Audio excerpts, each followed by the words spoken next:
sobat KRK semuanya, sobat Kana Rumah Kita. Terima kasih. Nah, sebelum dimulai kita lihat dulu paparan company profile dari Kana Rumah Kita. Terima kasih. Kita mulai dulu ya.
Terima kasih. Belum selesai, nyambung ini. Oh iya, masih nyambung ya. Lagunya ada 2 kali ya. Iya.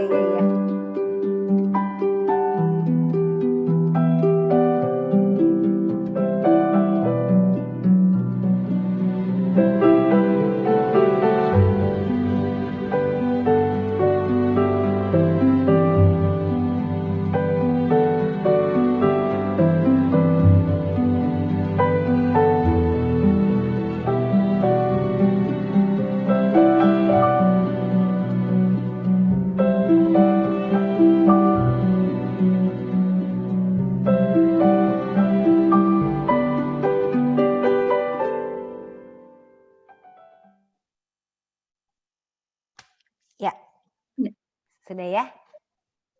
Sekilas dari paparan company profile dari Kana Rumah Kita. Terima kasih buat peserta yang sudah hadir. Di sini terlihat sudah ada 20 yang hadir. Kalau bisa semuanya dibuka videonya, menampakkan muka, bisa kita saling mengenal untuk lebih akrab lagi. Buat kakak-kakak semua di sini, kita sepakat kita panggil di sini adalah Sobat KRK, Kanal Rumah Kita. Ya, nanti akan disampaikan dari ada dua speaker, 2 narasumber di sini yang akan memaparkan. Ini adil nih, ada pria, ada wanita, gitu ya. Jadi adil semuanya. Dan tema kita masih di bulan Agustus ini adalah tema semangat merah putih. Nah, kita semua di sini warnanya berbagai macam warna, menyatu, frekuensinya kita juga saling menyatu, kita berkreasi bersama. Sebelum dimulai, oh ya, perkenalkan dulu, saya sampai lupa memperkenalkan, saya dengan Susi. Saya dengan Susi, nanti kita perkenalkan narasumber kita siapa, tapi sebelum mulai, ini ada pantun dulu, biar semangat dulu, biar tetap tune in dulu di sini. Beli benang untuk menjahit, hati senang tak terasa pahit. Pagi-pagi ikut webinar, bagiku biar bersinar. Amin. Iya, kita sama-sama ya. Bismillahirrahmanirrahim. Next kita mulai. Judulnya pagi ini adalah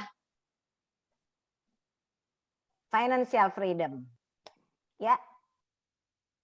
Judul pagi ini. Ya. Judul pagi ini adalah Merdeka secara uang. Emang udah merdeka juga sih, soalnya kan rata-rata tanggal ini udah gajian. Jadi udah merdeka nih. Iya kan? Pas banget judulnya ini Teh Irma gitu ya, Pak Seno, ini pas banget nih judulnya. Ini financial freedom. Ya, nanti akan dipaparkan. Next, saya bacakan dulu sekelumit dari profilnya para speaker hari ini, pagi ini. Ya, ini. Ya, tadi saya ladies first dulu ya, karena hostnya perempuan, saya bacakan dulu yang perempuan. Bukan nggak boleh yang laki-laki ya Pak Seno, yang perempuan dulu ya didahulukan. Lady first. Lanjut. Lady Iya. first, handsome second. Oh ya segitu ya. Pembela laki-laki nih, ada Anggi, ada siapa lagi laki-laki. Pak Seno. Oh, ya. Semangat ya, pokoknya di Ya jalan benar, masih Lady semangat first, deh. Yang handsome di second. Surabaya, Ada Pak Heri, Makassar, Pak Herdiansah. Malang Iya. gitu ya, semuanya masih Iya. semangat. Iya, Ibu Irma ini biasa dipanggil sehari-hari dengan Teh Irma. Ya. Nama lengkapnya adalah Irma Idris. Kalau mengenai pengalaman dalam dunia pekerjaan, dunia apa ya, bidang Karir. keuangan, ya, itu udah expert lah. Nanti dijelaskan. Sehari-harinya sudah lancar membicarakan mengenai tentang dunia asuransi. Nah, ada satu lagi tapi yang paling kalau mau belajar model silakan ke Teh Irma. Menjadi modeling itu yang di luar dari pekerjaan. Kalau yang dari sebelah yang sebelahnya Bisa ini aja, bisa aja. yang katanya tadi handsome tadi, ini namanya Mas Seno Wibowo. Orangnya wibawa terus deh pokoknya. Wibowo aja gitu ya. Ya, expert memang sudah lama sudah menggeluti lebih dari tadi apa? Walaupun usianya 30 pengalaman, 20 tahunnya itu di yang lain-lain. Wah, ini udah canggih deh pokoknya udah segala macam udah bisa. Pakarnya udahlah, ya. Sudah bidangnya sesuai di bidang asuransi, pelatihan, marketing, pokoknya segala macam deh. Financing, handling, gitu lah, segala macam negosiasi sudahlah nanti bisa dijelaskan. Tanya jawab ya. Oke, untuk mempersingkat sambil kita melihat dari profil ini, kita mulai Teh Irma untuk masuk di sesi ini yang pertama. Dipersilakan. Ya, next. Ya, sebelum Teh Irma izinkan saya dulu menyapa nih. Ini ya, harus diralat nih, Sus. Jadi kenapa? Pak Seno dan Bu Irma bukan mau berbagi, tapi mau berdiskusi ya. Karena ada senior-senior juga nih, sahabat-sahabat lama. Welcoming dulu nih, Mbak Nike ya, Mbak Veronica, welcome. Ada Ibu Listi juga, Ibu Sestina. Ini jagoan main saham nih. Nanti kalau teman-teman mau belajar saham, kita bisa diskusi. Ada Bu Imelda juga, agensi directors di Kota Tasikmalaya. Wah, ini orang-orang hebat sebetulnya. Terima kasih. Jadi terbalik nih ya. Mbak Irma terbalik nih, harusnya ya yang bicara nih Mbak Nike dan Mbak Listi, kita yang dengarkan gitu ya Bu Nike ya. Benar banget. Tapi nggak hanya life insurance aja Pak Seno. Oh, Nike-nya nyeletuk. Nggak hanya life insurance, di sini ada orang general insurance juga ternyata. Oh iya, betul. Jangan khawatir, jadi teman-teman, kita nggak akan bicara asuransi di sini, bicara umum ya. Berbagi pengalaman. Saya mulai dulu deh ya. Ya. Jadi teman-teman boleh tulis di chat kalau ada pertanyaan begini. Siapa yang tidak ingin kaya?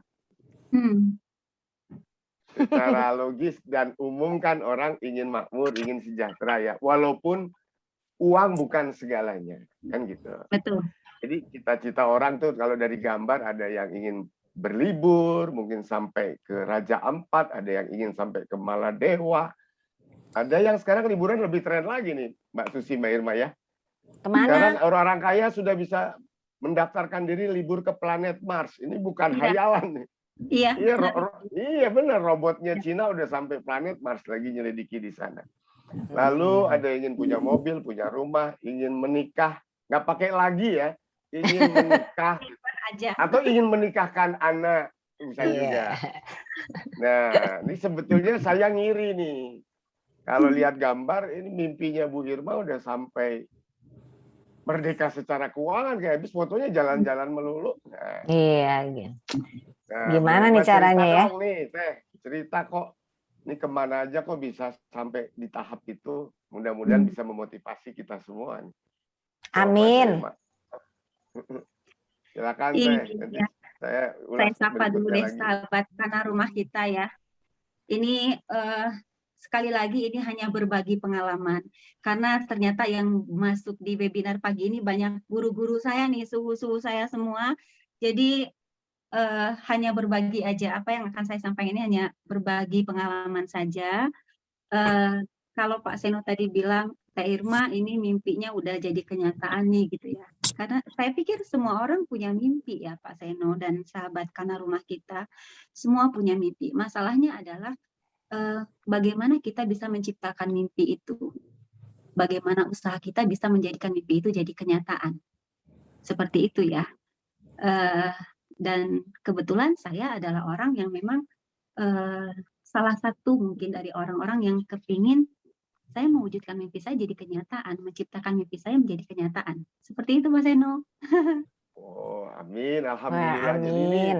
Jadi Yesus ya, dari gambar udah ada di piramid Giza, tuh kayaknya di Grand Canyon, terus ada lompat-lompat di gua nih di mana.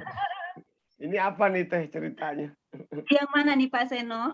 Lompat-lompat di dalam Ya, gua itu. Gini, karena ini lagi pandemik ya. Pandemik itu udah mau masuk 2 tahun ya, hampir 2 tahun ya gitu. Nah, di mana segala gerak kita dibatasi seluruh dunia ya. Jadi saya kebetulan saya punya sahabat 4 orang dengan saya.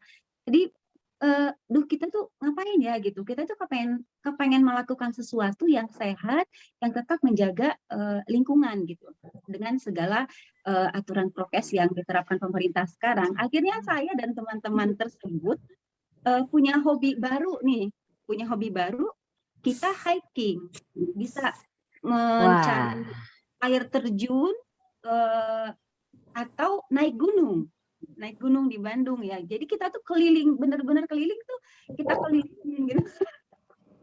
Berangkat dari rumah tuh pagi subuh, nanti pulang menuju sore kayak gitulah, dan itu membahagiakan sekali. Karena saya pikir pandemi begini harus kita yang bisa menciptakan gimana kita bisa lebih bahagia, kita nggak ngeluh terus. Kan banyak orang yang pandemi ngeluh terus ya. Ini gimana sih pandemi lama banget gini. Jadi saya rasa mengeluh nggak menyelesaikan masalah gitu. Kita yang harus cari bagaimana caranya kita bisa beradaptasi dengan kondisi sekarang. Betul. Pagi-pagi keluar masih oksigen masih full ya, jadi semangat ya Teh Irma.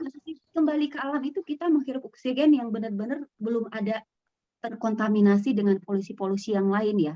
Bisa ngebayangin dong itu, lihat di foto saya yang ada air terjun itu tuh, itu luar biasa sekali. Berada di sana tuh air jatuhan air menjadi embun itu tuh kerasa banget ke badan, ke muka tuh. Wah, Masya Allah banget lah. Ya, wah. Berarti kalau gitu planning deh. Minggu depan kita cari air terjun di mana ya? Ayo. Di Jakarta nyari air terjun deh ya. Gimana? Seru sih. Seru banget ya pasti. Seru banget. Iya. Baik. Jadi Sobat KRK, nanti inilah yang kemudian kita mau diskusikan. Saya sih sirik nih sama Irma nih. Dia udah bisa masuk pada tahap di mana uang yang bekerja untuk dia gitu. Jadi udah bisa jalan kemana-mana, udah bisa life balance, dan bisa meluangkan waktu untuk nggak mikirin nyari duit lagi lah kira-kira gitu kan, gitu ya. Nah, life balance termasuk sulit ya Pak Seno untuk mencapai life balance ini. Sulit lah, karena kan di satu sisi kita nih punya waktu, punya tenaga, tapi kadang-kadang nggak punya kesempatan. Nanti kesempatannya ada, nggak punya tenaga karena maaf sakit. Nah ini kita beruntung nih semuanya sehat kan gitu ya. Betul, ya. betul. Nah, ya. apakah terlepas teman-teman atau sobat KRK ini backgroundnya penjual, broker asuransi, guru sekolah internasional kayak Farah, atau dosen, atau ada siapa lagi ya kalangan yang ada di sini? Ada Pak Heri juga yang punya profesi agak berbeda dan seterusnya. Disinilah kemudian kita mau diskusi. Nanti kalau mau lebih jauh menyangkut bagaimana duit bisa diputar-putar, ya kebetulan ada Bu Listi nih, Bu Sestina nih, jago dia kalau ngomong saham nih. Kira-kira gitu ya. Boleh next dulu ya, Mbak Sisi ya. Ya, oke. Baik, jadi saya akan banyak mengulas dari sisi financial planning. Nanti Teh Irma selanjutnya dengan pengalaman beliau, dengan apa yang nyata yang sudah beliau alami, akan banyak berbagi, kan gitu ya. Ya. Secara umum, cara kita mendapatkan uang kan dibagi dua. Sebetulnya. Jadi, kita yang bekerja, Pak Herdiansah bekerja sebagai agen asuransi di perusahaan swasta. Farah sebagai guru di sekolah internasional. Mbak Nike nih sekarang udah pindah kuadran ya, jadi juga broker juga di salah satu perusahaan asuransi. Ada Bu Imelda juga di Tasik yang sudah membangun sendiri kerajaan agensinya, gitu kira-kira ya. Saya nggak bisa sebut satu-satu. Ada Mas Anggi juga di Malang yang lagi membangun kerajaan di Jawa Timur ya Mas Anggi ya. Amin. Amin ya, jadi di masa depan bisa aja namanya Anggi Pratama Live. Wah, nah, secara umum kita semua mengidam-idamkan mimpi untuk pada gilirannya duitlah yang bekerja untuk kita. Ongkang-ongkang kaki, kipas-kipas, ngopi-ngopi, duitnya ngalir sendiri gitu. Kayak Teh Irma. Jadi santai dia nggak mikirin ini. Ini ada proses, ada cara. Itulah yang kemudian disebut kemerdekaan keuangan. Gitu. Emang Teh udah ngalamin kayak gini ya Teh ya? Coba diceritain betapa nyamannya. Kalau... Di-sharing apa itu tips-tipsnya? Tipsnya itu loh, itu penting banget ya. Penting nih buat sebenarnya kita gini, tahu. Sahabat kanal rumah kita, sebetulnya gini ya. Bukan saya sekarang enggak mikirin gimana cari uang lagi, enggak. Mungkin ini adalah hasil dari kedisiplinan saya pada saat saya masa produktif dulu. Ya, sekarang sebelum kita cerita lebih lanjut lagi, sekarang apa sih gitu kemerdekaan secara finansial kan gitu ya. Kalau menurut saya adalah di mana kita memiliki aset kekayaan yang bisa menutupi kebutuhan kita tanpa kita harus bekerja keras. Nah, caranya gimana gitu kan? Waktu pada saat saya produktif dulu, saya memikirkan bagaimana caranya menciptakan, bagaimana caranya menambah aset kekayaan agar nanti ketika usia saya sudah tidak produktif, uangnya akan bekerja buat saya gitu.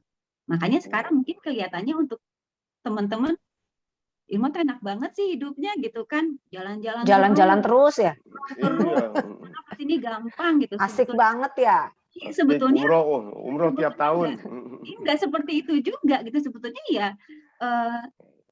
Di belakang sana sudah ada beberapa usaha yang tetap berjalan yang saya ciptakan pada saat masa produktif dulu. Gitu sebenarnya sahabat kanal rumah kita. Jadi nggak ada sesuatu yang instan ya? Dan nggak ada sesuatu yang instan. Kebetulan saya mungkin salah satu orang yang gini ya, mungkin saya agak cerita flashback sedikit nggak apa-apa ya, Pak Seno dan sahabat kanal rumah kita. Boleh, webinarnya sampai maghrib. Kebetulan saya memang, kenapa sih Irma bisa sekarang sampai di titik ini? Pertanyakan seperti itu gitu. Orang-orang semua punya latar belakang yang berbeda. Tapi kebetulan saya adalah orang yang memang berawal dari saya harus hidup keras, saya harus survive, saya harus membentuk kehidupan saya agar lebih baik, lebih layak lagi. Saya adalah orang yang mencintai proses. Kenapa saya bisa mencintai proses? Karena memang mungkin tekanan itu ya, tekanan itu atau bisa jadi orang-orang yang merendahkan pada saat itu gitu. Itu saya jadikan semua sebagai semangat. Jadi apa yang diberikan lingkungan yang negatif terhadap saya mengimbal balikannya positif ke diri saya. Sehingga itu mungkin yang membentuk kekuatan saya gitu. Artinya proses step by step itu saya nikmatin semua. Mau susah, mau senang, mau gagal, mau berhasil itu saya nikmatin aja gitu. Seperti itu. Oke. Pada saat gagal diulang lagi ya, dicoba lagi gitu ya Teh. Mbak Susi, kalau buat saya gagal itu, saya punya quote sendiri ya. Pak Seno ingat. Wah, buat apa saya, tuh quote-nya? Gagal itu bagi seorang Irma adalah suatu beban yang menggairahkan. Jadi gagal itu sebetulnya nggak masalah. Memang harus gagal dulu untuk kita berhasil gitu. Gagal lagi, evaluasi lagi gagal kita, terus kita jangan ulangin, kita lakukan lagi yang baru. Gagal lagi selalu kayak begitu, sampai kita nggak ketemu lagi gagal gitu. Karena gagal tuh pasti, nggak mungkin ada yang orang yang, coba deh kita lihat orang-orang sukses tuh pasti gagal dulu, susah dulu. Nggak ada yang instan. Kalaupun ada yang instan, nggak akan lama, Mbak. Nggak akan bertahan lama. Iya. Betul-betul. Pondasinya dulu dikuatkan ya. Jadi gagal itu hal yang biasa. Jangan cepat ngeluh berarti ya. Betul. Betul. Oke. Iya. Sebelum saya lanjutin ya, Sus. Iya. Boleh? Silakan. Ya, sebelum ke slide berikut, jadi boleh tuh dicatat di status WA-nya kutipan by Irma Idris, quote-nya. Bagi orang yang ingin sukses, kegagalan adalah beban yang menggairahkan. Wah, keren. Ya, saya nggak mau kalah, saya juga punya quote. Ini buat Mas Anggi, buat Pak Heri, buat Pak Herdiansah, buat Mbak Ida nih, buat semuanya. Ya. Ada yang salah selama ini. Orang bilang adalah pengalaman adalah guru kan. Ya kan? Guru terbaik katanya. Experience is the best teacher. Enggak bener tuh, salah. Yang bener apa? Yang bener adalah evaluated experience is the best teacher. Pengalaman yang udah dievaluasi adalah guru terbaik. Jadi Bu Irma jatuh bangun nih. Saya buka kartunya Bu Irma aja deh biar yang lain semangat ya. Saya mengenal lama cukup baik Teh Irma, luar biasa. Dimulai perjuangannya dari naik angkot teman-teman, sekitar 20 tahunan yang lalu. Singkat cerita, nanti kita kupas di lebih lanjut. Sekarang sudah alhamdulillah punya rumah ya gitu ya. Udah umroh tiap tahun. Amin, udah jalan-jalan keliling dunia dan seterusnya. Nah, yang penting kan caranya gimana nih? Iya, dan sahabat Seno, gini, saya memulai hidup itu saya start bukan dari nol. Kalau orang bilang start to zero ya, saya bukan dari nol, saya dari minus. Tuh, dari minus. Saya dari minus. Dari minus. Ya. Bawahnya zero ya. Terus ini boleh nangis ya, ini ada peserta yang udah menitikan air mata kayaknya belum. Tisu mana tadi ya? Luar biasa, betul. Dari minus artinya nggak sama sekali nggak berpunya. Saya mengawali hidup mulai dari profesi sebagai agen asuransi kebetulan saya ya. Membangun hidup kembali itu startnya dari minus, artinya saya ngutang dulu. Kalau orang mulainya dari nol, saya mulainya dari minus gitu loh. Jadi perjuangannya itu ya itulah learning process semuanya. Mencintai proses juga, ya. Betul. Oke lah. Nah, ini ntar Sobat Seno keburu gatel caranya gimana ya, Sus ya? Karena seminar kita juga nggak panjang-panjang. Boleh izin saya lanjutkan dulu ya? Iya, Pak. Ibu host ya. Ibu host kita adalah Bu Susi. Beliau ini kemarin jadi pembicara gantian, sekarang jadi host. Mbak Susi ini yang ngajarin kita gimana ngenalin warna, belajar warna. Beliau juga pengusaha kopi, sekarang kopi si. Waduh. Dan juga diam-diam adalah guru masih piano. Belajar. Guru piano. Oke, kita itu next tadi ya. masih next? belajar. Oke. Boleh next? Ya. Nah, ini kan di slide berikut akan diperlihatkan sebuah kurva. Buat orang-orang asuransi mungkin familiar, tapi buat yang non asuransi saya coba jabarkan secara gamblang aja. Buat non asuransi ini kayak topi nih ya. Iya. Ini wajib kan buat orang asuransi. Iya. Ya, ini gini penjelasan paling pakai bahasa gampang-gampangan. Hidup ternyata repot ya. Nah, betul. Karena baik sebelum pensiun, pre-retirement, maupun post retirement sesudah pensiun memang perlu dana untuk menyokong hidup. Supaya nanti hidupnya nggak repot sesudah pensiun, diperlukanlah rencana yang bagus kan gitu. Kayak Teh Irma tadi. Jadi perjalanan hidup setiap orang hampir sama ya. Dimulai dulu dengan dia mulai lahir, kuliah, berkarir, dan akhirnya dia mulai dapat gaji kan. Nah, karena ada masa di mana orang yang bekerja untuk uang, money at work, jadi agen asuransi dapat komisi, yang karyawan dapat gaji, yang pengusaha dapat laba, yang profesional seperti, saya Mbak Denok nggak ada ya, beliau tuh pelukis, salah satu mitra karena rumah kita juga dapat hasil jualan lukisan, itu kan perlu diprotek, perlu dilindungi, sebab ketika nanti kita yang bekerja ada sesuatu, nanti mengganggu penghasilannya. Lalu perjalanan hidup kemudian karir tambah bagus, yang penjual asuransi dari agen kemudian menjadi leaders, yang karyawan jadi staff menjadi managers, yang pengusaha dari omset jutaan jadi miliaran. Kekayaan atau kesejahteraannya terakumulasi. Di sini perlu duit juga untuk mikirin pendidikan anak, pensiunnya nanti, investasi masa depan untuk pensiun atau untuk sekolah lagi atau untuk beli rumah dan sebagainya. Pada akhirnya, kalau orang yang bekerja, kalau karyawan kan umumnya pensiun 55 nih. Oh, di saya nggak ada kamus pensiun ya, karena selama masih ada tenaga terus lanjutkan hidup gitu. Ini mulai turun nih, karena uangnya akhirnya kan terpakai. Kalau kita nggak siap diri untuk uang yang bekerja untuk kita. Anggap seorang pensiunan, pengusaha juga jadi pensiun nih, Pak Dede juga pengusaha nih, Pak Herdiansa adalah selain aktif di insurance sales, beliau juga pengusaha untuk aksesoris motor yang diimpor dari China. Wah, ada di Makassar bisnisnya.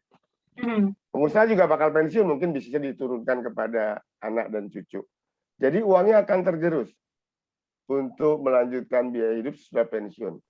Artis sekalipun ketika udah sepuh ya, udah tua, nanti mungkin jadi nggak menarik lagi kan, pensiun juga. Nah itu juga perlu tuh uang antara lain untuk membiayai pensiunnya, untuk terutama perlindungan kesehatan jangka panjang sesudah pensiun. Betul. Betul ya, untuk biaya harian juga. Pada akhirnya, karena Tuhan sayang sama kita, kalau Tuhan lagi kangen, kita dipanggil nih, hai aku kangen padamu, menghadaplah padaku gitu. Innalillahi wa inna ilaihi rajiun. Bagi yang kaya, itu kemudian hartanya didistribusikan kan.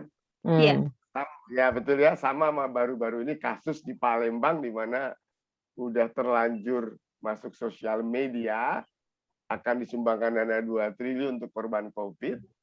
Itu secara financial planning sebetulnya memang ada dananya di Singapura, cuman belum bisa cair. Gitu. Nah, itu problem juga tuh, mendistribusikan kekayaan.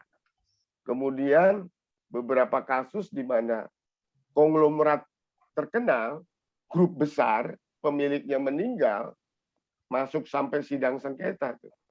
Jadi anak tirinya juga menuntut aset yang besar. Dan asetnya nggak tanggung-tanggung besarnya, 600 triliun. Maka buat kita-kita nih, walaupun mungkin kita nggak sekaya mereka, perlu juga dipikirkan bagaimana nantinya aset harus didistribusikan. Nah itu, kalau bahasa financial planning itu estate planning namanya. Itulah siklus kehidupan nih. Jadi mumpung masih muda, masih jauh, mungkin beberapa ada milenial sini ya. Ara nih, saya nggak tahu lagi. Saya milenial. Di situ. Milenial ya. Kalau saya udah kolonial, cuman gayanya milenial nih. Mohon izin ke Mbak Nika, kita berdua pokoknya tetap milenial Mbak Nika ya. Lalu Mbak Listi ya, tetap milenial. Jadi mumpung masih muda, beberapa peserta Zoom ini mungkin masih di tahap pre-retirement. Nanti akan dibocorkan caranya gimana nih supaya nyontek langkahnya Bu Irma. Nah, Bu Irma boleh cerita dong kalau Bu Irma udah sampai di tahap dia mikirin bagaimana didistribusikan ya. Siapa tahu Bu Irma khilaf gitu, dan terima kasih kanal rumah kita juga termasuk yang dapat distribusi asetnya gitu. Kita dong, Bu Irma udah di mana nih sekarang tahapnya nih? Udah di consumption kayaknya udah. Habis duitnya dipakai terus tuh jalan-jalan kan untuk umroh. Sebetulnya kan gini ya Pak Seno dan sahabat kanal rumah kita. Sebetulnya kan kurva ini juga ngikutin umur juga kali ya. Benar nggak sih? Sekarang usia saya sudah di masa memang saya memang seharusnya di usia ini sudah menikmati hidup. Dan mungkin karena kedisiplinan dulu juga, balik lagi ke kedisiplinan yang dulu, bahwa ya saya sekarang menikmati apa yang saya tanam dulu gitu loh. Ya, di mana saya memang berpikir bagaimana caranya mengakumulasi aset, bagaimana caranya menambah pundi-pundi biar di satu titik saya sudah ingin tidak bekerja keras lagi, saya masih bisa menikmati hidup gitu kan. Nah, sebenarnya mungkin karena background saya orang asuransi, kalau untuk distribusi itu tadi saya berpikirnya lebih kepada polis asuransi ya Pak Seno. Saya alhamdulillah punya anak 1, saya punya polis asuransi juga, yang memang saya fokusnya ke uang pertanggungan gitu. Mungkin ini bisa mungkin karena background saya yang memang saya takut meninggalkan anak dalam kondisi susah. Saya nggak mau anak saya tinggalkan dalam kondisi susah. Seperti yang Pak Seno tadi sampaikan, bahwa kita bisa aja kok dipanggil Allah kapanpun dia mau panggil kita nggak tahu gitu kan. Nah, bagi saya ketika itu datang menghampiri saya sudah siapkan buat anak saya dengan polis asuransi. Di samping dengan ada beberapa bentuk bisnis yang memang bisa nanti dia kelola kalau dia mau teruskan, atau apapun lah nanti yang akan dia lakukan gitu. Seperti itu Pak Seno. Baik. Amin.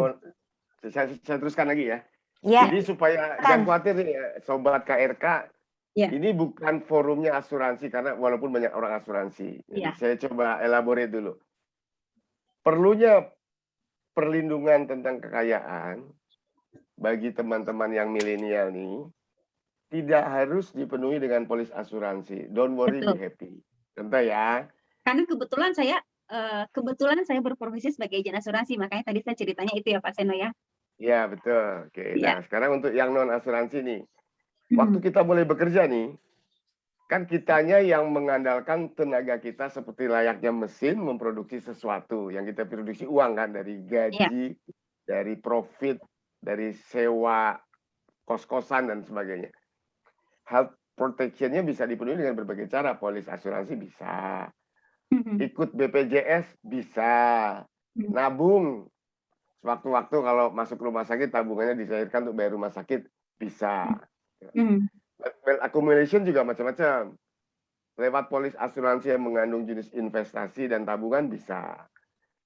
Lalu beragam ya, lewat deposito, obligasi, reksadana. Nanti diperlihatkan tuh kapan kita timingnya tepat untuk invest di asuransi, kapan di saham dan seterusnya.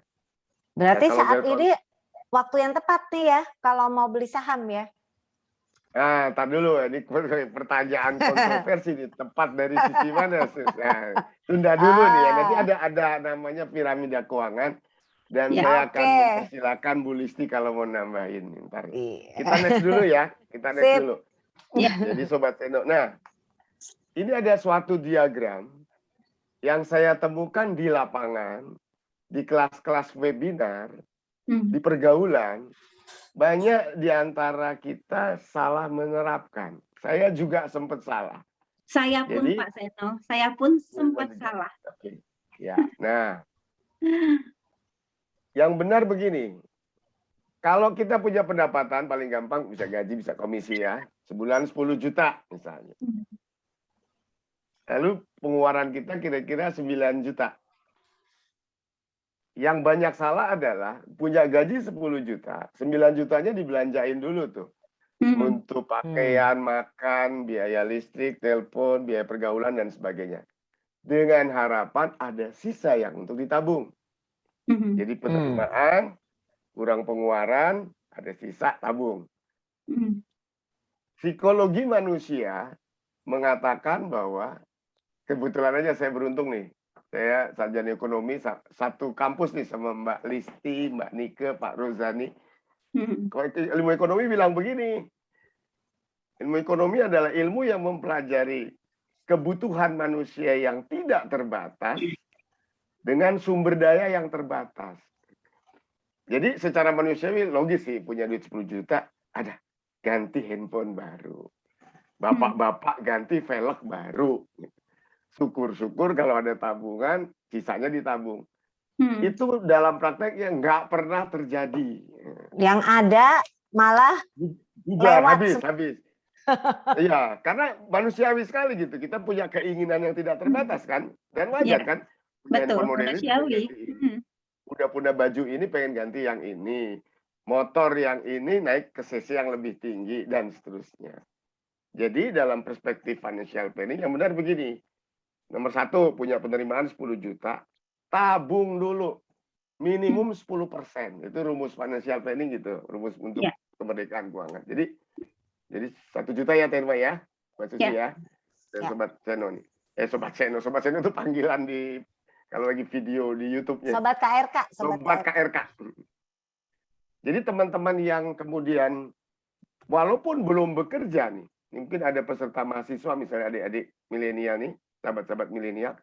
Kalau uang saku dari orang tuanya misalnya aja nih 200.000 per bulan untuk biaya hidup, tabung nggak apa-apa 20.000 per bulan, nggak usah malu.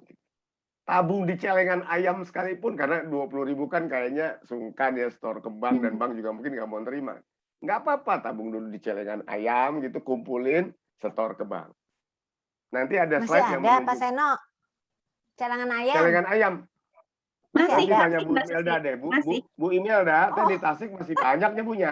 Masih. Di Tasik ya? Masih banyak. Masih celengan ayam di Raja Pola tuh banyak tuh. Iya, benar. Ya. Boleh di kaleng bekas susu juga boleh. Di botol bekas kopi sih kalau diizinkan Mbak Susi juga boleh dong buat jadi celengan kan. Boleh. Jadi tabung tuh. Nah, yang teman-teman sales komisinya tabung. Sehingga pengeluarannya menyesuaikan sisa uang yang dibuat. Iya, setuju. Jadi merdeka secara keuangan tuh bukan kemudian kita hidupnya jadi susah banget, enggak. Gaya hidup kita lah yang mengikuti uang yang kita punya. Iya. Jadi pulang ya 10 juta, tabung 1 juta, sisanya lebih 9 juta di nomor 3 itu boleh habiskan, boleh. Habiskan yang terkontrol ya, misalnya habiskan untuk beli beras, bayar pulsa listrik, bayar pulsa telepon, bayar biaya anak sekolah. Untuk liburan boleh juga. Udah dibuka ya sekarang. 20% boleh hadir di Ancol, di Dubai. Sudah ada beberapa yang buka, betul. Nah, kayaknya Teh Irma udah sampai di tahap ini nih. Mesti kita kupas nih.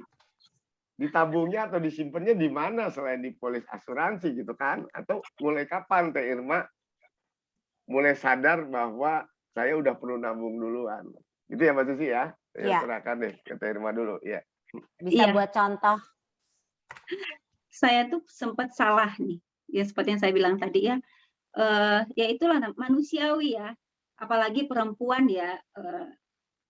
Melihat diskon, sale apa-apa kepengen gitu. Terima duit, pengen belanja. Padahal harusnya kan nggak begitu gitu. Tapi mungkin naluri perempuan ya. Benar, betul. Alhamdulillahnya itu saya benar-benar sadar bahwa ya mungkin balik lagi ke tadi ya, saya mulainya dari minus, saya nggak mau lagi susah gitu loh. Jadi saya harus siap nih untuk kedepannya gimana gitu. Saya nggak selamanya bisa kerja keras seperti ini. Waktu saat itu berpikirnya seperti itu ya Pak Seno ya. Nah sehingga pada saat saya memang Pak Seno tahu mungkin ya, saya memang orangnya gila kerja ya. Pokoknya gila banget. Kerja itu untuk saya tuh nggak ada lelahnya. Justru kata teman-teman tuh, kalau Irma bilang lelah tuh aneh. Karena saya itu memang nggak pernah bilang capek. Gimana caranya saya bisa nyetak duit terus, nyetak pundi-pundi terus. Nah, pada saat produktif itulah saya bisa menghasilkan itu, saya mulai berpikir saya apa ya bilangnya? Saya join dengan salah satu teman yang memang bergerak di properti. Terus saya bagi lagi, saya suka fashion muslim, saya juga share di sana dengan teman gitu. Dan mungkin kalau perempuan mungkin dia suka beli, saya orang yang kurang suka perhiasan, jadi sukanya beli emas yang sedikit-sedikit lah disimpan, cukupnya 5 gram, beli 5 gram disimpan, cukupnya 10 gram, uangnya beli 10 gram disimpan. Kayak gitu Pak Seno dan sahabat Kana Rumah kita. Jadi ya itulah, karena berpikirnya begini ya, kita bisa dibilang merdeka secara keuangan adalah ketika misalnya pengeluaran kita per bulan 10 juta, gimana caranya kita bisa dapat 15 atau lebih bahkan. Gitu kan. Gimana caranya kita mengakumulasi itu gitu. Seperti itu. Good. Ya. Ya, jadi mungkin gini, setiap webinar seperti ini pertanyaan dari peserta begini Mbak Susi biasanya. Aduh, Pak Seno, Teh Irma boro-boro ya mau nabung, nah, seringnya gitu kan, terutama milenial nih. Kita aja pengeluaran teh lebih besar daripada penerimaan, jadi biayanya lebih gede dari gaji. Gimana dong ngakalinnya, kan gitu ya. Kan kalau pakai formula matematik atau rumus sederhana, itu kan kalau kita kurang berarti pendapatannya harus ditambah atau biayanya dikurangi, kan gitu. Betul, Pak Seno. Betul ya. Aduh, prakteknya gimana dong? Iya, gini. Nah, nggak usah gampang, nggak usah susah-susah. Gini, nanti Terma boleh nambah ini. Jadi sobat KRK gini, ketika kita menyadari penerimaannya yang kurang, kemudian cara menambah penghasilannya ada berbagai cara. Satu, gunakanlah keahlian yang ada untuk menambah penghasilan. Mas Anggi ahli dalam menjual. Tapi kalau punya bisnis bisa dilakukan. Kayak Mbak Susi nih, Mbak Susi speaker tapi punya keahlian jadi guru les piano, dia ngajar les. Dia juga jadi bisnis kopi. Saya juga bahkan pernah melakukan hal sederhana. Kalau teman-teman mau tiru boleh. Sederhana banget dan menghasilkan. Iseng-iseng saya bongkar barang di rumah. Ternyata banyak barang bekas yang nggak terpakai. Betul. Contoh, nih Pak Heri tahu nih, Pak Heri Kaputra. Ngapain saya punya 2 gitar gitu? Kan satu aja cukup ya. Nah, gitarnya masih layak, masih bunyi, masih merdu. Kumpulin gitarnya. Kedua, saya udah nggak main tenis lagi, tapi punya raket Wilson. Nyebut merek nggak apa-apa dikit ya. Jadi akhirnya saya bisnis lah, namanya barbecue. Barang bekas berkualitas. Nah, itu menambah pundi-pundi penerimaan. Bagaimana dengan pengeluaran supaya diirit? Ya teman-teman fair aja sama diri sendiri. Contoh, kalau merasa punya handphone lebih dari 1, tetapi nggak produktif, saran saya 1 saja. Kecuali yang 1 untuk pribadi dan 1 untuk bisnis. Atau kalau punya motor ada 2, kan pengeluarannya tetap 2 kan, maintenance-nya. 1 dijadikan aset yang produktif, misalnya disewakan kepada rekan untuk dijadikan Gojek. Silakan Birma mau nambahin ya. Iya, kalau saya melakukan gini Pak Seno, kita harus atur cash flow kita biar sehat ya. Artinya begini, kita harus tahu berapa pendapatan kita per tahun, kita harus tahu detail juga pengeluaran kita harus tahu itu secara detail, dan ya itu tadi yang saya bilang tadi bahwa beli barang yang kita butuhin, bukan yang kita mau gitu loh. Nah ini khususnya untuk perempuan-perempuan ya, kalau bapak-bapak ini udah nggak masuk dalam kategori ini mungkin ya.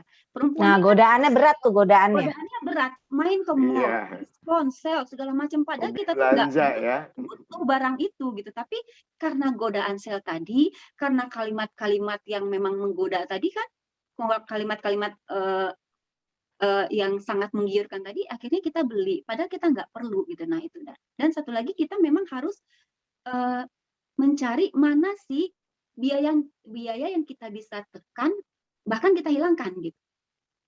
Mungkin itu ya salah satunya dari saya langkah-langkahnya. Oke.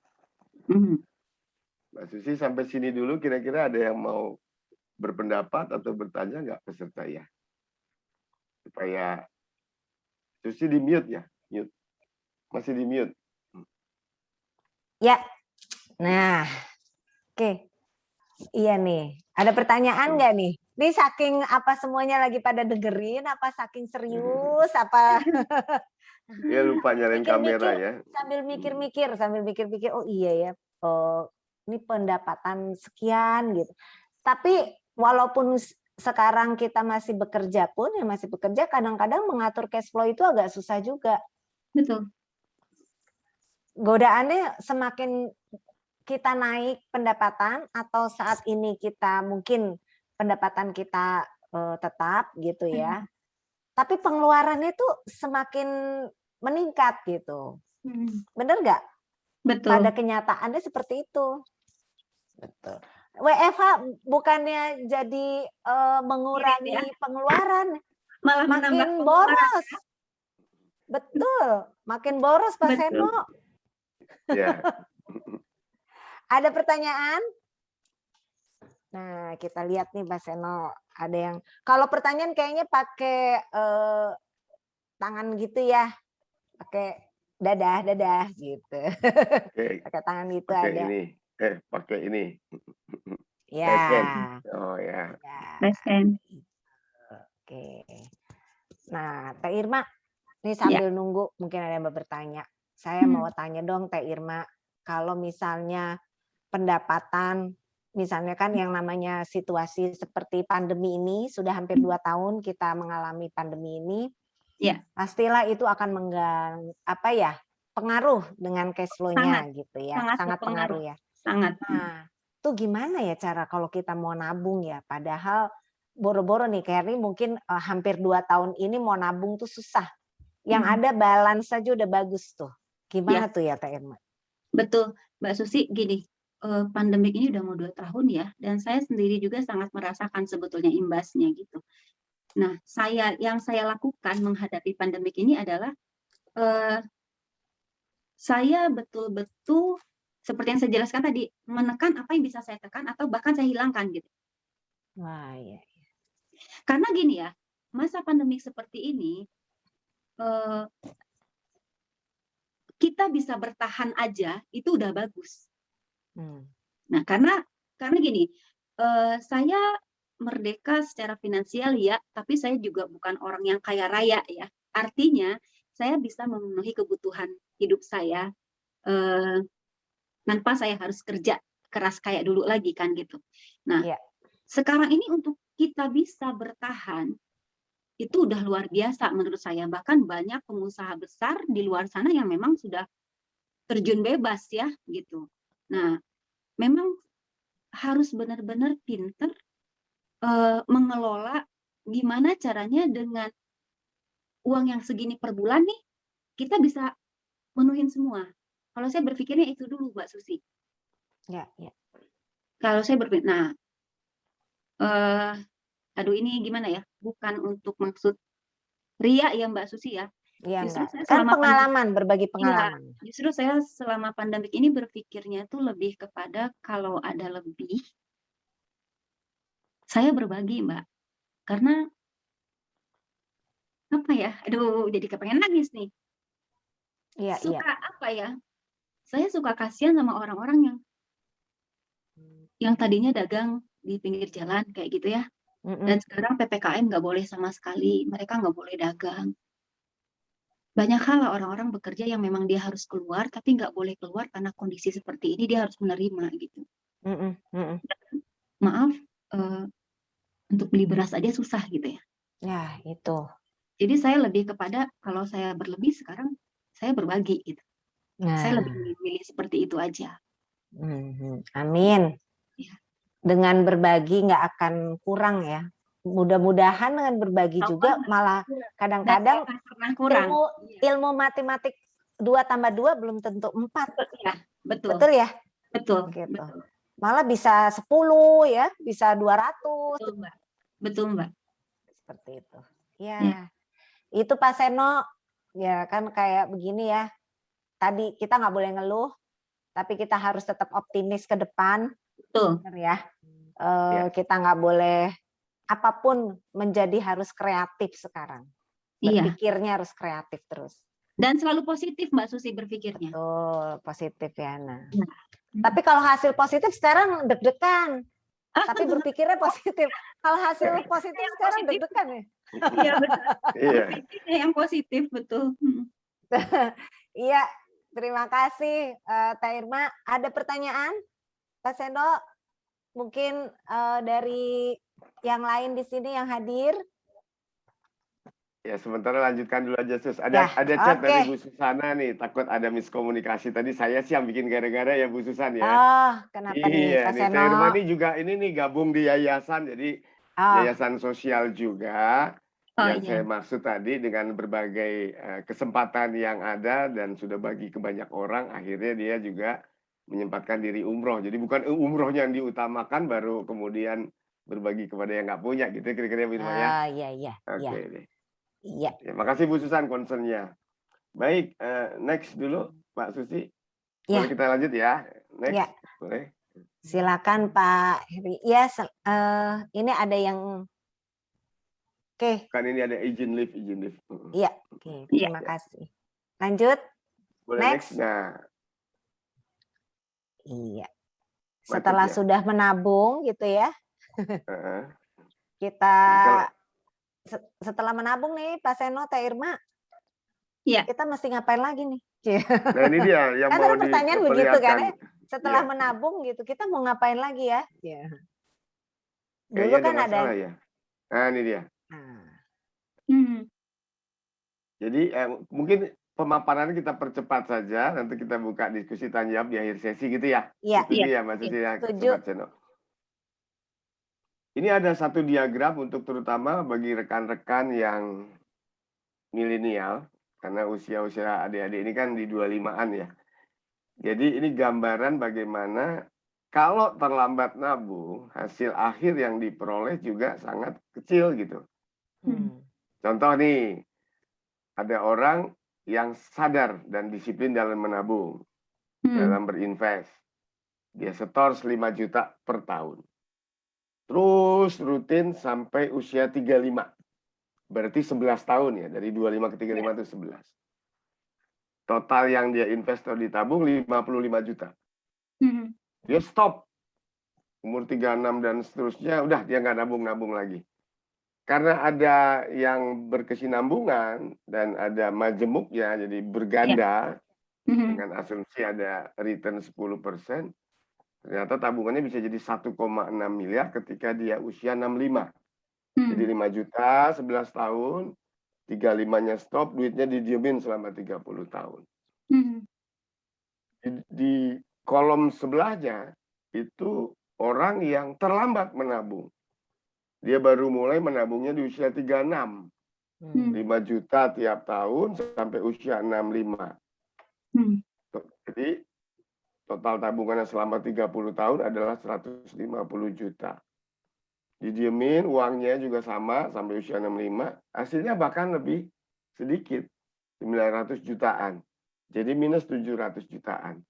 Artinya apa? Artinya memang nggak boleh ditolak lagi, menabunglah dari sekarang selagi kita mampu untuk mencapai kemerdekaan secara finansial, kira-kira gitu. Iya, betul. Berapapun yang kita bisa sebetulnya. Berapapun pokoknya minimum 10% lah dari uang saku, dari gaji, dari profit dan sebagainya. Iya. Bu Irma mau menambahkan ini? Cukup Pak Seno. Cukup ya. Tapi nggak ada kata terlambat ya, Pak Seno. Iya, betul. Iya, kalau baru sadarnya hari ini, iya. nabung aja hari ini gitu ya. Iya. Simpen. Instrumennya silakan, kan nanti ini Kita yang mau pilih dibahas di sendiri. slide berikut ya. Iya. Ditabung di mana gitu. Nah, boleh dilanjut dulu ya, next, boleh? Iya. Nah, sebelum masuk ke instrumennya atau ke piramida keuangan, kita akan kasih lihat dulu. Ini sudah biasa di dalam dunia investasi ya. Kalau kita punya uang, jangan simpen di satu tempat kan gitu. Kalau kita punya telur, jangan disimpan di satu tempat. Kalau keranjangnya jatuh, pecah semua. Iya. Ini contoh singkat saja, ada orang duitnya 100 juta, bunga depositonya 6%. Ini contoh lama ya teman-teman, maaf belum diedit. Sekarang bunga deposito mungkin 2-3%.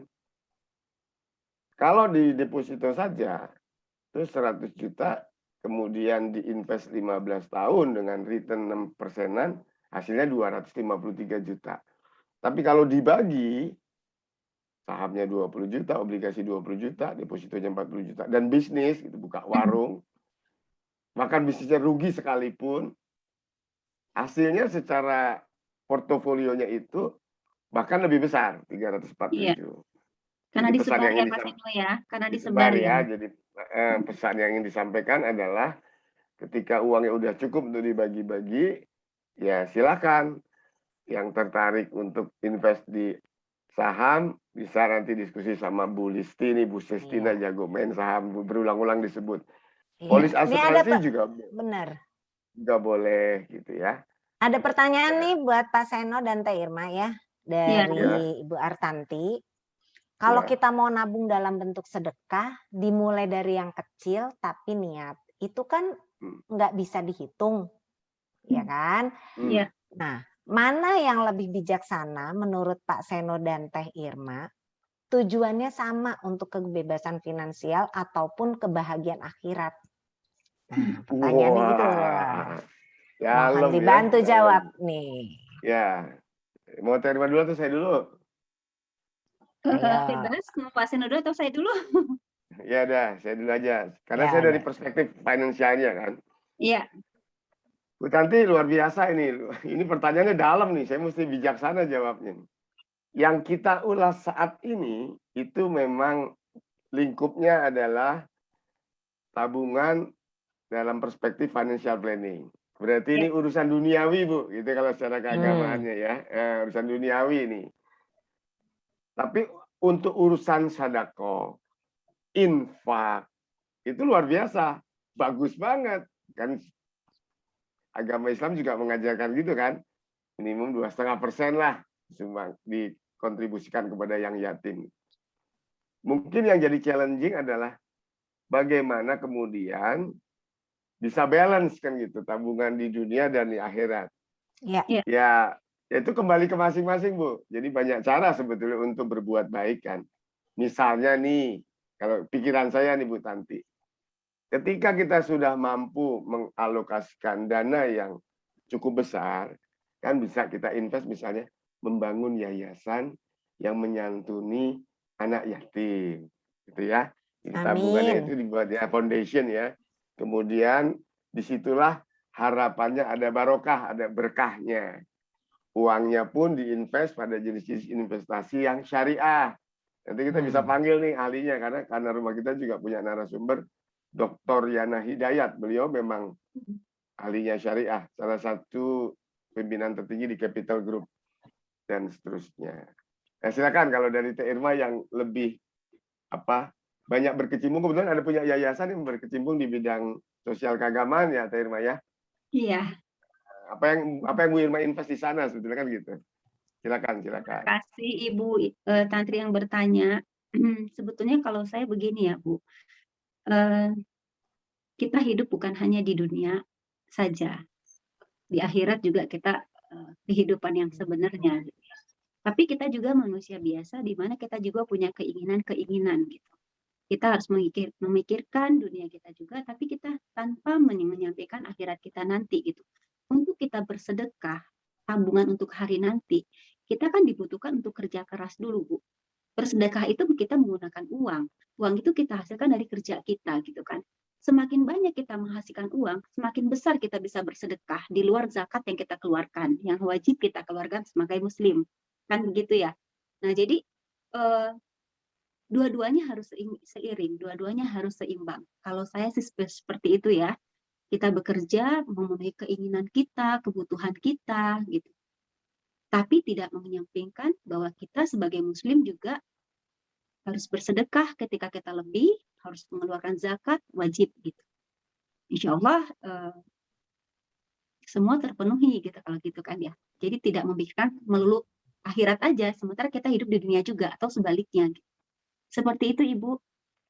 Mudah-mudahan bisa terjawab. Tambahan juga ya kali ya. Iya. Mungkin berbagi pengalaman juga bentuk dari sedekah ya. Kadang-kadang ada juga orang yang mungkin dari sisi finansial mungkin masih butuh, tapi sedekahnya bisa berbagi dengan tenaga gitu ya. Itu juga dianggap sedekah ya. Gitu. Karena sedekah itu kan tidak melulu soal materi ya. Betul, ya. Tidak melulu soal materi. Apapun buat kebaikan dan untuk sesama dan untuk orang lain pun juga itu insya Allah sudah dicatat ya sebagai amal dan sedekah kita ya. Amin. Iya, amin. Amin, ya. Insya Allah dapat barokah juga nih karena webinar ini juga sedekah ilmu sebetulnya. Betul. Iya, betul. Kolabol ilmu, betul. Iya. Iya. Mudah-mudahan dan ya, Butan. Jawab ya. Dan tidak harus dari perspektif jawabannya. Iya. Cuman mungkin saya agak berprinsip, mungkin kita mulai dari kecil dulu, itu maksud saya bukan kita kerja keras dapat duit baru bersedekah, tapi sembari jalan gitu Teh, dengan apapun yang sependapat dengan kita, apapun yang berapapun kita dapat, ya dari kecil dulu gitu. Tapi kalau cari duit dulu baru bersedekah, saya agak kurang setuju gitu. Maksud saya gitu. Saya setuju. Kalau tanggapan Pak Seno, ya benar Pak, bijaksana karena forum ini memang duniawi. Tapi paling tidak kita diingatkan lah seperti itu. Karena ini tadi juga pas mau nanya itu terlintas gitu aja Pak Seno. Iya. Terima kasih Pak Seno, Kak Irma, Cek Susi. Terima kasih. Ya, terima kasih. Ya. Ini diam-diam di tempat kita ini, di forum kita juga cara berbuat baik kepada orang lain tidak harus dalam perspektif Islam ya. Jadi sahabat saya Mbak Veronica nih, Mbak Nike nih luar biasa loh. Beliau ini menjadi sukarelawan untuk mengurus orang-orang yang belum sempat vaksin dengan timnya dari alumni Santa Ursula. Jadi bisa sedekah tenaga, bisa sedekah pikiran, sedekah uang gitu ya. Betul. Apapun baik, kita lanjutkan dulu ya. Ya. Iya. Ini slide terakhir sebelum penutup. Tadi kan dijanjikan, lalu kalau untuk mengakumulasi kekayaannya, dananya dengan cara apa? Ini ada sebuah piramid. Piramid itu kan kayak rumah ya, Sobat KRK. Kalau rumah pondasinya nggak kuat, yang terjadi apa Mbak Susi? Rubuh ya? Rubuh. Ini saya respect nih sama Mbak Listi, nanti kalau mau nanggapin boleh. Saya berpendapat di sosial media akhir-akhir ini terjadi kesalahpahaman gitu. Gara-gara influencer kayak sebut aja RA gitu ya, sukses bermain saham. Kemudian milenial tiba-tiba berbondong-bondong main saham. Nanam duitnya di saham. Tanpa punya pengertian yang mendasar. Jadi ketika kemudian saham itu kan sangat volatile, sangat fluktuatif. Nilai sahamnya turun jadi panik. Pondasinya bisa rubuh. Jadi tidak ada yang salah dengan saham. Cuma timingnya mungkin yang terlalu cepat dan educated. Jadi teman-teman, Sobat Channel disarankan perkuat dulu pondasinya, yaitu ya sandang pakan perumahan kesehatan. Contoh, ketika kemudian kita belum punya dana untuk merawat kesehatan, itu dulu yang diperkuat. Karena begitu sakit, pondasinya nggak bisa ke atas, di piramidnya nggak bisa ke atas kan? Itu tadi lewat BPJS, polis asuransi kesehatan, nabung untuk nantinya kalau diperlukan ya, dana yang diperlukan, betul. Ya, di lapis kedua, perlindungan perlu. Ini bukan promosi asuransi, ini logis-logis aja. Setiap orang perlu perlindungan, naik motor perlu helm, kehujanan perlu payung, naik motor perlu jas gitu ya. Jadi kita semua perlu. Ini untuk buat yang risiko ya Pak Seno ya. Betul. Jadi kalau kita nantinya bekerja sakit atau cacat lah gitu, punten ya. Jadi bahaya nih, nggak bisa teruskan. Barulah bolehlah financial goal-nya liburan, bicara bisnis. Jadi jangan begitu dapat pendapatan, liburan yang didahulukan, baru libur mau ntar pulang liburan saya makan apa ya? Itu yang suka salah. Atau gengsi. Tetangga saya kemarin dari Maladewa. Saya juga bisa lah ke Hawaii. Pergilah ke Hawaii. Pakai kredit card pulang dari Hawaii, makannya Indomie. Kan sedih gitu ya. Nah, Iya. ya. Lapisan kedua, pikirkan hari tua. Tadi udah ada siklus kehidupan juga. Bahwa kalau nabungnya dari sekarang, nanti di hari tuanya jadi nyaman. Kayak bule-bule itu loh, Sus. Iya. Bule-bule di Bali kan gitu ya. Bule-bule di Kuta itu orang Jepang, Eropa tuh Iya. orang-orang yang menikmati pensiunnya. Betul, betul. Memang sudah Iya. mereka rencanakan untuk hari tua mereka ya. Jadi mereka bisa enjoy pas begitu pensiun mereka Iya. keliling dunia. Betul. Nah, yang terakhir adalah bagaimana aset didistribusikan. Di sini saya kupas juga Bu Tanti nih. Bu Tanti, salah satu cara untuk juga kita mau beramal di akhirat, mungkin kalau yang Islam ya, salah satunya bisa dengan wakaf kali. Nah, Sobat Seno juga ada tuh narasumbernya yang wakaf atau sedekah air. Nah, itu bisa jadi kontributor di sana, mereka-mereka yang cari sumber air untuk orang-orang yang nggak mampu. Itulah piramida keuangan. Banyak cara. Banyak cara menginspirasi untuk tertib secara keuangan. Dan mau menambahkan ini? Ya, Teh Irma. Iya, kalau dari melengkapi saya nih. Harus ini juga kali ya Pak Seno ya. Harus juga hati-hati untuk menuju ke merdeka secara keuangan itu juga kita harus berhati-hati dengan hutang ya. Ya. Hutang. Nah, ini banyak menjerat juga loh, apalagi kaum ibu gitu ya. Karena menurut saya gini, hutang itu kan terbagi dua ya. Hutang baik dan hutang buruk gitu kan. Hutang baik itu seperti apa gitu. Mungkin kita pinjam untuk modal usaha yang memang akan berputar. Kalau hutang buruk itu mungkin ya itu seperti Pak Seno bilang tadi, pergi ke Hawaii, gesek kartu kredit, pulang-pulangnya bingung gitu. Bingung untuk mikirin makan dan bingung untuk cicil kartu kreditnya gimana gitu kan.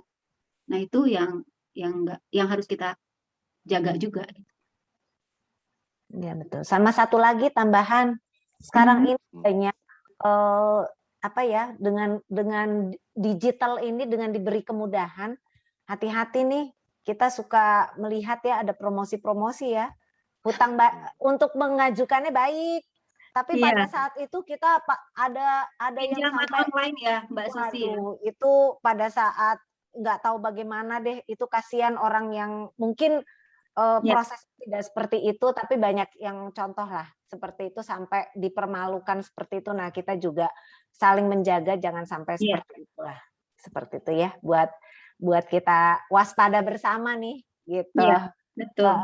Ya, karena dengan kemudahan digital ini gitu, apalagi ya buat milenial ya, dengan kemudahan digital merasa semuanya proses cepat, semuanya dengan kecepatannya semua, tapi ternyata di belakangnya itu kalau tidak berhati-hati, tidak waspada, itu hati-hati aja, takutnya kejeblos. Nah, itu yang akan rugi kita juga sih, seperti itu. Nah, ini juga ada pertanyaan nih Pak Seno sama Teh Irma dari Ibu Siti Radia.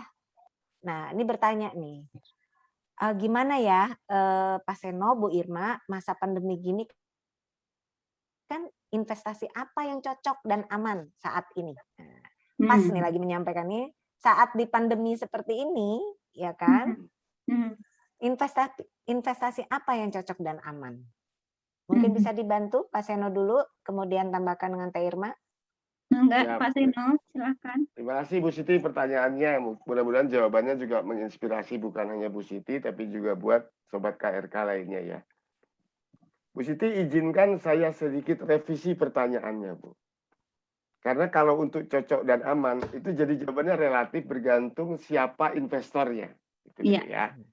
Jadi saya coba revisi sedikit. Mungkin pertanyaan lebih cocok gini. Investasi apa yang bijak di sela pandemi kan gitu.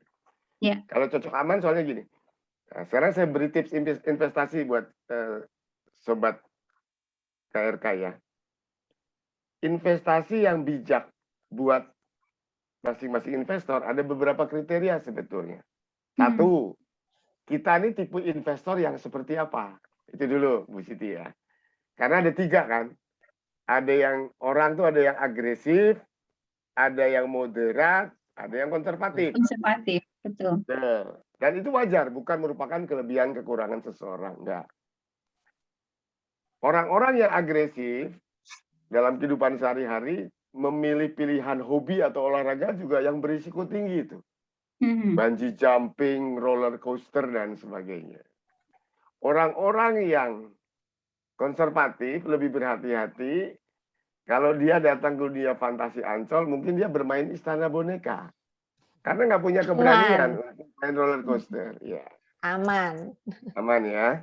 Bagi orang-orang yang agresif, dia berinvestasi saham pada situasi apapun, mau pandemi, mau perang dunia, mau resesi, dia tetap tenang. Karena dia sadar main roller coaster itu ada risiko jatuhnya. Bermain saham juga ada risiko jatuhnya. Sudah siap dengan risiko ya. Siap. Nah. Kedua, syaratnya, kenali dulu tujuan investasi Ibu, Bu Siti. Kalau investasi untuk jangka panjang, ambillah jenis investasi yang juga jangka panjang. Betul. Misalnya saham, ya karena saham tuh returnnya, Mbak Listi nanti tolong ditambahin ya, kalau dalam praktik bursanya, Mbak Listi ini trader loh di bursa saham. Return saham secara jangka panjang mungkin bisa 20-30%. Misalnya kita jangka panjang, anak milenial umur 25, ingin agar nanti di pensiun saya punya dana untuk bisnis. Boleh bermain saham, karena jangka panjang. Bukan diperlakukan jangka pendek. Jadi buy and sell, bukan. Jadi sahamnya didiemin. Kalau jangka menengah, anggap yang 10 tahunan ya, yang cocok obligasi. Surat utang negara, atau ada yang nyebut juga bonds ya. Itu cocok jangka pendek, jangka menengah misalkan orang yang umurnya 40 mau 10 tahun lagi, saya punya niat 10 tahun lagi mengumpulkan dana untuk menikahkan anak saya. Boleh di obligasi. Kalau jangka pendek pasar uang, Ibu boleh di deposito dan sebagainya. Oke. Nah, terakhir jawaban saya, di sela pandemi ini, Bu, orang-orang memang banyak wait and see. Ya, jadi investor mau lihat dulu gitu ya. Gitu. Tetapi kalau Ibu termasuk yang agresif, Ibu termasuk yang punya tujuan jangka panjang, saya boleh menyarankan sekarang bolehlah lirik-lirik jenis investasi saham yang perusahaannya bergerak di bidang startup dan teknologi. Betul. Jadi baru-baru ini Bukalapak baru mau IPO tuh, initial public offering. Karena startup di masa depan dipandang bisnis yang menggairahkan. Hati-hati, Gojek udah menikah nih sama Tokopedia nih, Goto ya. Itu gede banget. Udah bersinergi ya. Bersinergi. Nah, itu dalam waktu dekat juga mau go public. Jadi sahamnya itu layak untuk dimiliki. Mbak Susi izin ya, saya mau ngundang Bu Listi boleh nggak? Bu Listi boleh, silakan. Mbak Susi, nah. Iya. Mbak Listi, hello, long time no see. Wah, beliaunya lagi sambil masak kan. Listi. Katanya kan dipanggilnya kakak semua, kakak Listi. Kak Listi, mungkin Kak nanti mana? Nah, ya. Jadi Kak Listi nanti bisa menambah wawasan kita untuk pasar bursa nih. Gitu. Dari sini dulu, Mbak. Bu Irma mau nambahkan juga nggak pertanyaan Bu Siti? Udah terjawab dengan Pak Seno ya, karena tadi saya baru mau bilang kalau Ibu mau berani sedikit mencoba, sekarang tuh saham lagi turun semua ya. Karena pandemi, Ibu bisa beli saham gitu.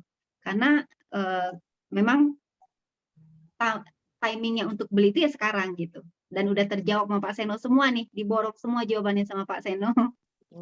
Iya, mudah-mudahan ketiga bisa. Ya, ada syarat ketiga Bu Siti ya. Dana yang digunakan untuk membeli saham sesuai piramida keuangan itu hanya jika, jadi dibolehkan hanya jika basic financial needs-nya dan proteksinya udah didapat, udah dilindungi, pondasinya udah ada. Betul, udah kuat ya. Ini kejadian benar ya Mbak Susi, Mbak Irma, di televisi ada kesalahan nih. Trader saham membujuk seorang pensiunan, ini memprihatinkan. Banyak sekarang. Iya, dia terima dananya lamsam.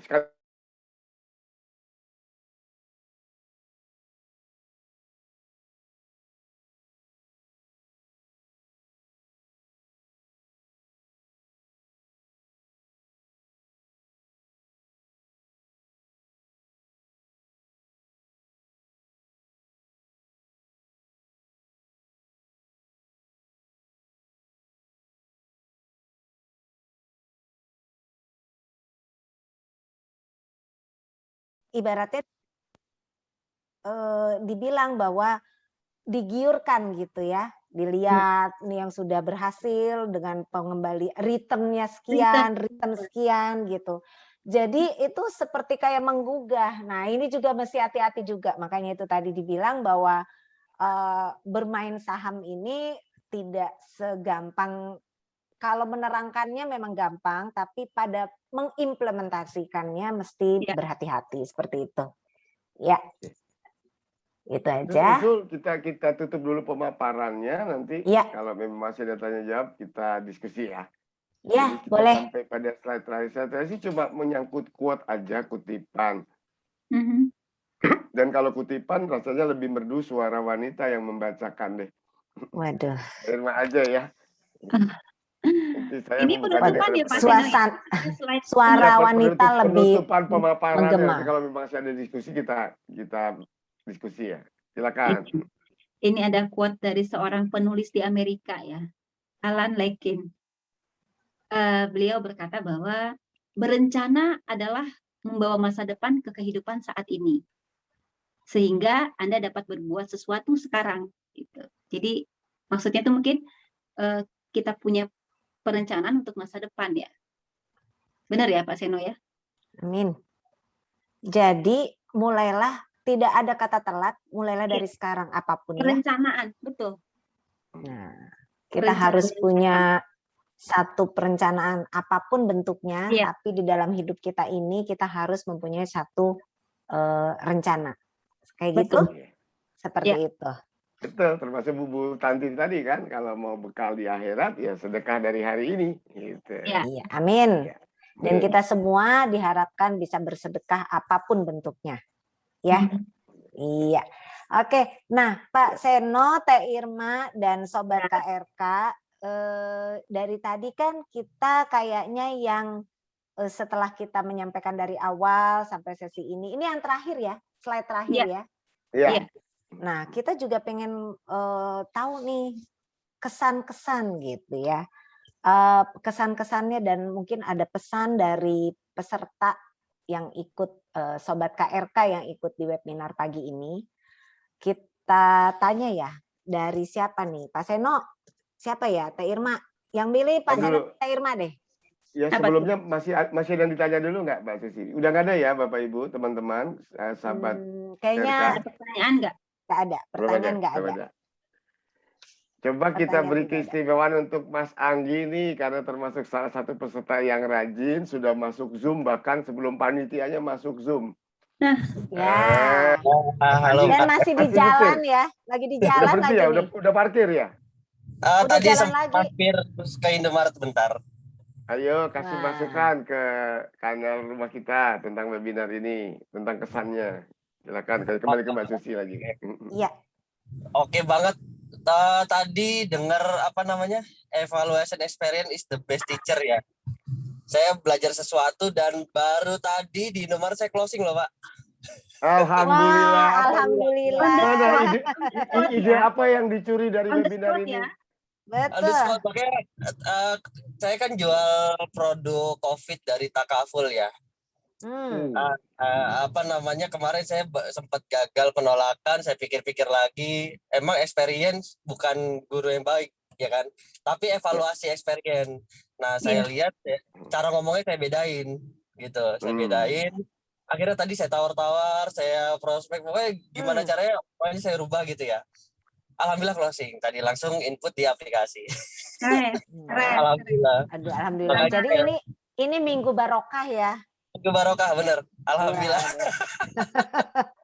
Harus dibagi-bagi tuh. Terus saya juga tadi, sempat saya kolaborasi sama kata-kata Bob Sadino kan. Kalau kata Bob Sadino itu, kalau kamu mau pinter, the best teacher is on the street. Makanya kan ada smart street kan, kata dia. Udah gitu goblokin dirimu dulu kalau kamu mau pinter. Nah itu saya goblokin dulu. Jadi orang itu ngomong terus, saya mah iya aja. Jadi pendengar yang baik dulu ya. Ya betul, saya jadi pendengar yang baik. Saya cari tahu, saya sentuh dulu keluarganya seperti apa, kebutuhan seperti apa. Akhirnya baru saya masuk di situ, baru orangnya mau beli produk kita. Alhamdulillah. Amin. Makanya barokah banget ini ada apa rumah kita apa namanya kanal rumah kita. Kanal rumah. Mas Agi itu kata Bu Tanti mengingatkan nanti komisinya jangan lupa 2,5% ya. Kasih ke yang yatim. Lu betul ini Amal, betul. Amal betul Iya. Pak. Iya.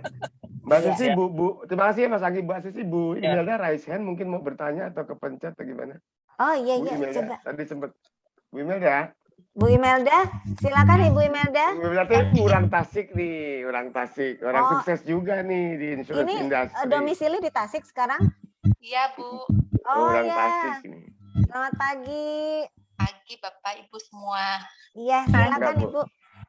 Jadi tipsnya apa, Bu, kalau untuk kita bisa merdeka secara finansial? Nah, Nah, lu. Kak Irma. Bu, Teh Irma aja yang Langsung. jawab. Saya dulu. Tadi itu yang diulas Tipsnya panjang itu apa? Teh Bu Irma. Yang Ya. simpel dari Teh Irma aja deh. Betul. Ya, mungkin summary yang tadi aja ya Pak Seno ya. Yang pertama, kita harus atur cash flow agar sehat, Ibu Imelda.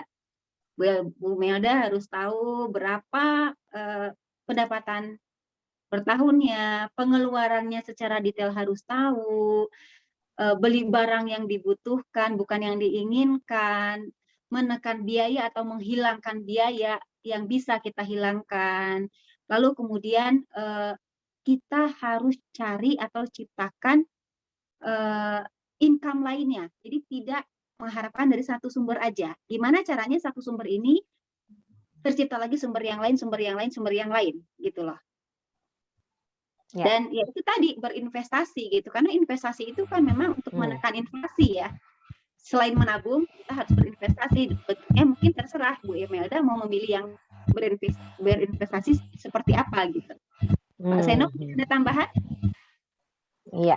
Ya, sebetulnya pertanyaan Bu Imelda itu terjawab dari apa yang kita ulas panjang Saya lebar tadi, jelaskan Bu. tadi ya. Iya, makanya tadi Ya. saya bilang saya summary aja nih. Tapi mungkin ada yang Mungkin- belum saya bahas sedikit lagi kali. Betul. Gimana nih Pak Seno kalau Ya. Teh Irma ya ini aja sih ya. Di saat pandemi kayak gini kadang-kadang kita punya tabungan ya, punya nomor rekening. Ya. Ini pribadi saya nih, saya dalam hal 1 tahun pasti menabung juga agak susah ya, itu akan kena imbas terpakai. Saya punya buka nomor rekening sendiri, maksudnya bukan sendiri, lagi. Jadi nomor rekening ya, gitu kan, ya mungkin cash flow kita punya nomor rekening yang A nih ya, saya buka ini, jadi tinggal ditransfer aja, ada sedikit transfernya ke yang B-nya gitu. Jadi di tabungannya itu khusus tidak dikutak-kutik gitu. Ya, tidak diganggu. Ya, itu sederhana saya aja sih. Abis sekarang kita semuanya dari rumah. Iya, Kita tidak bisa tidak bisa melakukan leluasa harus keluar rumah. Pendapatan juga agak terpengaruh, tapi kita mau menabung. Ya saya dengan seperti itu. Ya mungkin sih ini bisa membuat inspirasi, tapi paling tidak pengen nabung, tapi caranya gimana? Walaupun sedikit, tapi itu. Nah itu gimana tuh Pak Seno, Teh Irma? Kalau Ya, kayak saya lengkapi aja deh yang dari Bu Imelda. Simpel aja gini. Diskusi mengenai ini suara Zoom-nya agak itu ya. Nah, ini Sama kayaknya ada audiens yang nggak di-unmute, jadi bocor suaranya ke kita. Oh, oke. Oh, udah ya. Oke. Ya. Jadi Bu Imelda dan teman-teman bicara mengenai perencanaan keuangan agar kita mencapai merdeka keuangan itu soal disiplin sebetulnya. Ya. Itu kata kuncinya. Ya. Disiplin diri ya. Jadi apa yang diajarkan nenek moyang kita zaman dulu tuh udah benar. Namanya manajemen amplop. Ya. Betul. Nah, Nah, kalau kita mau disiplin kan gitu. Suaminya terima gaji, dulu almarhum ibu saya begitu, diamplop-amplopin. Ini untuk Iya, beli betul. beras, itu bayar listrik dan sebagainya. Cuma karena sekarang udah zaman modern, kemudian amplop itu digantikan dengan beberapa instrumen. Kalau Mbak Susi tadi pilih ini ada rekening tabungan untuk kebutuhan harian, ini ada rekening tabungan untuk masa depan, gitu kan maksudnya Mbak Susi ya? ya. Yang harian inilah yang kemudian melalui M-Banking untuk transfer, beli pulsa, handphone, bayar token listrik, dan sebagainya. Segala Ini yang macam. untuk segala macam. Tapi tentu yang dimaksud tadi di ulasannya, 10%-nya bukan ditabung dalam bentuk saving ya. Jadi bisa Iya, macam-macam betul. ya. Ada Bisa tabungan, macam-macam. polis asuransi, emas, tanah dan Apapun. seterusnya. Apapun. Apapun. Iya. Jadi kira-kira gitu Bu Mela. Nah, detailnya tadi itulah yang kemudian dibahas. Perlunya piramida keuangan disusun, perlunya Iya. menabung secara sejak dini dan seterusnya.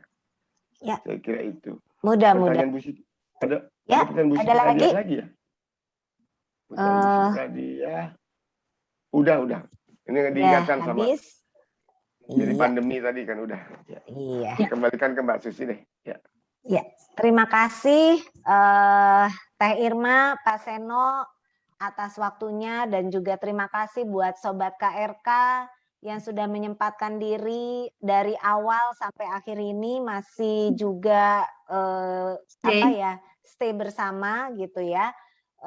Kita juga masih dalam keadaan sehat semuanya dan harus selalu sehat dan harus selalu berpikiran positif, itu yang paling penting. Ya, nah untuk penutup, ya sebelum kita tutup ini semuanya, gitu ya. Nanti kita akan memberikan Pak Seno, kita dari Sobat KRK ini dari Kana Rumah kita mau dong memberikan reward bagi hadirin ya. Bagi Sobat KRK. Sobat KRK kayak rapat kelurahan hadirin. Oh iya, hadirin gitu ya. Sobat KRK yang sudah hadir ini hari Minggu lagi ya. Hari Minggu sudah meluangkan waktu bergabung di sini. Kita mau kasih reward. Mungkin Pak Seno dan Teh Irma yang akan menentukan siapa nih yang akan kita berikan reward. Pak Seno aja deh yang nentuin. Ah gitu. Pak Seno. Kepada Pak kalau Seno. giliran kayak begini diberikan kepada pria ya. Oke. Iya, untuk keputusan yang sulit pria yang suruh mikir ya. Iya gitu biar adil. Baik, sama kayak mutusin asuransi ya Pak, seorang pria. Keputusan yang sulit ya Pak. Tanya suami dulu. Kata Kak Tama tuh begitu.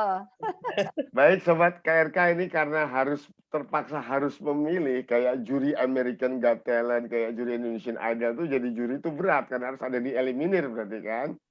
Semoga yang tidak mendapatkan rewardnya tidak berkecil hati, yang mendapatkan rewardnya nggak boleh sombong dan tinggi hati, kan gitu.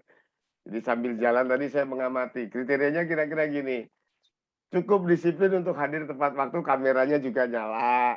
Yang kedua, lumayan aktif dalam berdiskusi dan yang lebih penting adalah apa yang menjadi inspirasinya ternyata langsung diterapkan. Jadi saya dengan segala hormat kepada peserta yang lain memberikan reward khusus untuk Anggi Pratama. Iya, selamat ya. Kirim lewat WA. Pratama. Makasih, jangan GR.